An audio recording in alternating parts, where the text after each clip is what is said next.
Hi friends, welcome to VIP வஸ்னி channel. இன்றைக்கி என்ன பார்க்க போகிறோன்னா, மரவள்ளி கிழங்குல உளுந்த வடை எப்படி பண்ணலாம் தான் பார்க்க போகிறோம். என்னோடய வீடியோஸ் ஸ்கிப் பண்ணாமல் லாஸ்ட் வரைக்கும் பாருங்கள். அப்போ தான் நான் என்ன பண்ணுறேன் உங்களுக்கு தெரியும். ஃபஸ்ட் டைம் வீடியோஸ் பார்க்குறவங்க இருந்தீங்கன்னா சப்ஸ்கிரைப் பண்ண கொஞ்சம் கிளிக் பண்ணிக்கோங்க.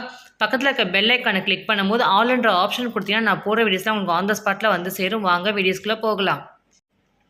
ஒரு கிளாஸ் உளுந்து எடுத்திருக்கோம். உளுந்தும் நம்ம மரவள்ளி கிழங்கும் சேர்த்து தான் நம்ம அரைக்க போகிறோம். ஸோ அதனால் ஒரு கிளாஸ் உளுந்து எடுத்து நல்லா தண்ணி ஊற்றி ஃபஸ்ட்டு ஊற வச்சுக்கலாம். உளுந்த தண்ணி ஊற்றி நல்லா ஊற வச்சுருக்கோம். ஊற வச்சு 1 மணி நேரம் ஆகுது. நல்லா உளுந்து ஊறிடுச்சு. இப்போ நம்ம கழுவி எடுத்துக்கலாம். மரவள்ளி கிழங்கு நல்லா கழுவி வாஷ் பண்ணி எடுத்து வச்சுருக்கோம். 1/2 கிலோ மரவள்ளி கிழங்கு இன்றைக்கி வாங்கிட்டு வந்திருக்கோம். அந்த 1/2 கிலோ மரவள்ளி கிழங்கு நல்லா ஃபுல்லாக ஸ்கின்னை ஃபுல்லாக நல்லா ரிமூவ் பண்ணி நல்லா சீவி நம்ம எடுத்துக்க போகிறோம். துருவின மரவள்ளி கிழங்குலாம் இன்றைக்கி நம்ம மரவள்ளி கிழங்கு வடை போட போகிறோம். வாங்க ஃபஸ்ட்டு துருவி எடுத்துக்கலாம். வீட்டில் நம்ம சீவுறது இருக்கும், கேரட்லாம் சீவுவோம். அந்த சீவுறதில் வச்சு தான் நீங்கள் மரவள்ளி கிழங்கு ஃபுல்லாக சீவி எடுத்து வச்சுருக்கோம். சீவனை எல்லாத்தையும் நம்ம கிரைண்டரில் போட்டு தான் இப்போ நம்ம அரைக்க போகிறோம். எப்படி அரைக்கலான்றதை வாங்க பார்க்கலாம். நல்லா கிரைண்டரை கழுவி எடுத்துருக்கோம். அந்த கழுவுன கிரைண்டரில் நம்ம ஃபஸ்ட்டு உளுந்தை நல்லா வாஷ் பண்ணி எடுத்து வச்சுருக்கோம். அந்த வாஷ் பண்ண உளுந்தை ஃபுல்லாக நம்ம கிரைண்டரில் போட்டு நல்லா அரைச்சி எடுத்துக்கணும். கொஞ்சம் கொஞ்சமாக போடணும், தண்ணி ரொம்ப ஊற்றக்கூடாது. ஏன்னா நம்ம உளுந்து வந்து கெட்டியாக அரைக்கணும் நம்ம கிரைண்டரில். ஸோ அதனால் எல்லா உளுந்தையும் நம்ம போட்டு நல்லா அரைச்சிக்கலாம். கிரைண்டரில் போட்டு அரைச்சிங்கன்னா நல்லா குவான்டிட்டி நிறையா இருக்கும். நமக்கு வடையை நல்லா போட்டு சாப்பிட்டு நல்லா சாஃப்டாக இருக்கும். ஸோ அதனால் கிரைண்டரில் போட்டாலும் நமக்கு எண்ணெயும் குடிக்காது. மிக்சிலேயும் போடலாம், ஆனால் குவான்டிட்டி அதிகமாக வராது. நல்லா லைட்டாக தண்ணி ஊற்றி நல்லா மாவை நல்லா ஃபுல்லாக ஓட விடணும். இதேமாதிரி கை வச்சு தள்ளி விடணும்.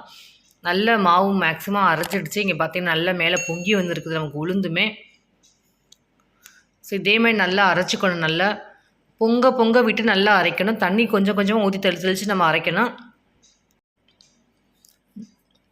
நல்லா அரைச்சிடுச்சு. நம்ம ஓப்பன் பண்ணி பார்க்கலாம். இங்கே பாருங்கள் நல்லா கெட்டியாக அரைச்சிருக்குது. நல்லா கையை வச்சு நல்லா தள்ளி விட்டிங்கன்னா நல்லா அரைஞ்சிடும். நமக்கு உளுந்து பருப்புலாம் நமக்கு மேலே போய் நிற்காது. கிரைண்டரில் ஆட்டி சுட்டால் நல்லாயிருக்கும். வடை செம்ம டேஸ்ட்டாக இருக்கும்.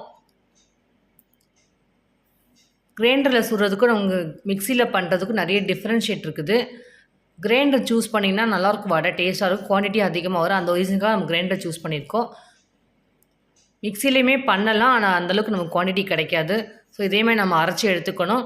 நம்ம அரைச்ச உளுந்தில் இப்போ நம்ம எடுத்து வச்சுருக்க மரவள்ளி கிழங்கு துருவி வச்சுருக்கோம். அதை நம்ம இப்போ நம்ம அதோடு சேர்த்து மிக்ஸ் பண்ணி நம்ம அரைக்க போகிறோம். நாம் எடுத்து வச்சுருக்க மரவள்ளி கிழங்கு துருவி வச்சுருக்கோம். அதை இப்போ நம்ம சேர்த்துக்கலாம். அந்த உளுந்தில் சேர்த்து நல்லா சேர்த்து மிக்ஸ் பண்ணி அரைக்க போகிறோம். லாஸ்ட்டில் போட்டுக்கலாம், ஏன்னா முன்னாடியே போட்டிங்கன்னா அது கொஞ்சம் நமக்கு அந்த சாப்பிடும்போது நமக்கு வடையில் வந்து மரவள்ளி கிழங்கே தெரியாது. அதனால் நம்ம நல்லா உளுந்து மேக்ஸிமம் அரைச்சி முடித்ததுக்கப்புறம் லாஸ்ட்டில் நம்ம அந்த மரவள்ளி கிழங்கு துருவை நம்ம சேர்த்து நம்ம அரைச்சோன்னா நமக்கு வடை சாப்பிடும் போதுமே நமக்கு அந்த மரவள்ளி கிழங்கோட டேஸ்ட் இருக்கும். நமக்கு அந்த மரவள்ளி கிழங்கும் நமக்கு ஒன்றா நமக்கு இருக்கும் சாப்பிடும் போதுமே.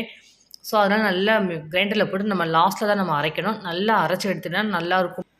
கிரைண்டரில் பண்ணால் நல்லாயிருக்கும். வடையும் நல்லா சாப்பிடவும் நல்லா டேஸ்ட்டாக இருக்கும். அந்த ரீசனுக்காகவும் நம்ம கிரைண்டரில் தான் பண்ணுறோம். ஸோ நல்லா மசிஞ்சிடுச்சு. நம்ம போட்ட மரவள்ளி கிழங்கு துருவினதும் போட்ட உளுந்துமே இப்போ நம்ம அள்ளிக்கலாம். நம்ம எல்லாத்தையும் ஒரு பாத்திரத்தில் எடுத்து போட்டுக்கலாம். நம்ம அரைச்ச எல்லா மாவையுமே அள்ளும்போது கொஞ்சம் கவனமாக அள்ளணும். ஏன்னா நம்ம ஓடுற கிரைண்டரை நம்ம அள்ளுறதுனால. ஸோ எல்லா மாவையும் நம்ம இதே மாதிரி பாத்திரத்தில் அள்ளி மாற்றிக்கலாம்.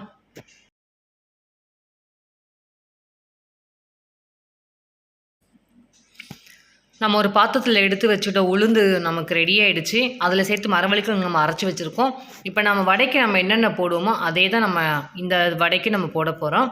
பச்சை மிளகா காரத்துக்கு ஏற்ற மாதிரி 2 பெரிய வெங்காயம் நல்லா பொடிச்சு நறுக்கி எடுத்து வச்சுருக்கேன். இஞ்சி நல்ல தோல் நல்லா சீவி நல்லா நச்சு வச்சுருக்கேன். தேவையான அளவுக்கு உப்பு எடுத்துருக்கோம். கருவேப்பிலை, கொத்தமல்லி, ஒரு 4 ஸ்பூன் அரிசி மாவு எடுத்து வச்சுருக்கோம். நம்ம வடைக்கு போட்டு நல்லா சேர்த்து மிக்ஸ் பண்ணி நம்ம வடை போட்டால் நல்லா மொறு நல்லாயிருக்கும் டேஸ்ட்டு. ஸோ அதுக்காக நம்ம எடுத்து வச்சுருக்கோம். நம்ம எடுத்து வச்ச உளுந்து மாவு இப்போ நம்ம அரிசி மாவை போட்டு நல்லா மிக்ஸ் பண்ணிக்கலாம். நம்ம கிரைண்டரில் போட்டு அரைச்சிக்கிறனால நல்லா மாவு புசு நல்ல நமக்கு உபரி நிறைய அதிகமாக கொடுத்துருக்குது. ஸோ நம்ம அந்த மாவில் நம்ம அரிசி மாவை போட்டு நல்லா ஃபுல்லாக மிக்ஸ் பண்ணிக்க போகிறோம். எல்லாத்தையும் நம்ம போட்டுக்கலாம். அரிசி மாவு எல்லாமே கரெக்டாக இருக்கும். நமக்கு போட்டு நல்லா ஃபுல்லாத்தையும் நல்லா மிக்ஸ் பண்ணி விட்டுக்கணும். நம்ம கையை வச்சு கரைச்சிங்கன்னா தான் கரெக்டாக இருக்கும். அந்த ஈக்குவலாக இருக்கும். நமக்கு கரண்டிலாம் வச்சிங்கன்னா நமக்கு அங்கங்கே நமக்கு அரிசி மாவு நல்லா தனித்தனியாக கிடைக்கும். அதனால் நல்லா நம்ம மிக்ஸ் பண்ணிக்கலாம். மிக்ஸ் பண்ணியாச்சு. நம்ம எடுத்து வச்சுருக்க நறுக்குன 2 வெங்காயம், பெரிய வெங்காயம் நம்ம அதையும் சேர்த்துக்கலாம். பச்சை மிளகா காரத்துக்கு ஏற்ற மாதிரி ஒரு 4 பச்சை மிளகாய் நான் போட்டிருக்கேன், அதையும் சேர்த்துக்கலாம். கருவேப்பிலை, கொத்தமல்லி சேர்த்துக்கலாம். இஞ்சி நறுக்கி வச்சுருக்கேன். பொடிசாக நறுக்கி நல்லா நசுக்கி வச்சுருக்கேன். அந்த நசுக்கின இஞ்சி நம்ம சேர்த்துக்கலாம். இஞ்சி போடும்போது அந்த உளுந்த வடையும் நம்ம போட்ட மரவள்ளிக்கிழங்கும் செம்ம டேஸ்ட்டாக இருக்கும். தேவையான அளவுக்கு உப்பு சேர்த்துக்கலாம். நல்லா சேர்த்து நல்லா ஃபுல்லாத்தையும் மிக்ஸ் பண்ணிக்கணும் எல்லாத்தையுமே.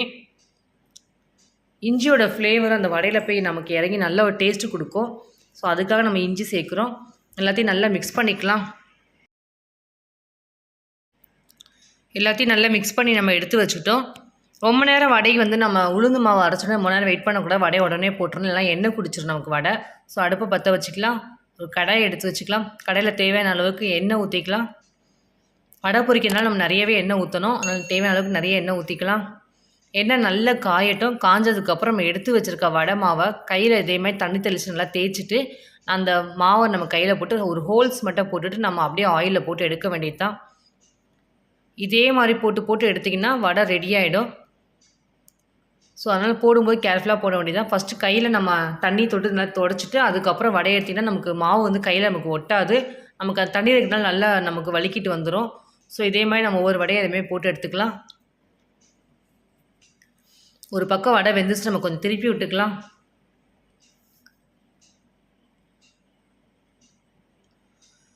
சூப்பராக இருக்கும் இந்த உளுந்த வடை. நம்ம போட்ட மரவள்ளிக்கிழங்கு, உளுந்து, பச்சை மிளகாய், இஞ்சி எல்லாமே போட்டுக்கிறதுனால நல்ல ஒரு டேஸ்ட்டாகவும் இருக்கும் இந்த வடை.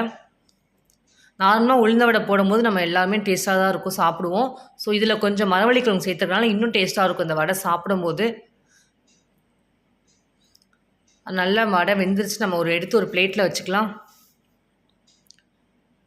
இதே மாதிரி மீதி இருக்கிற மாவுலையும் இதே மாதிரி வடை போட்டு நம்ம இதே மாதிரி எடுத்துக்கணும்.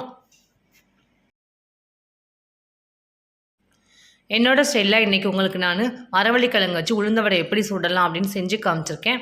இதே மாதிரி நீங்களும் உங்கள் வீட்டில் செஞ்சு பாருங்கள்.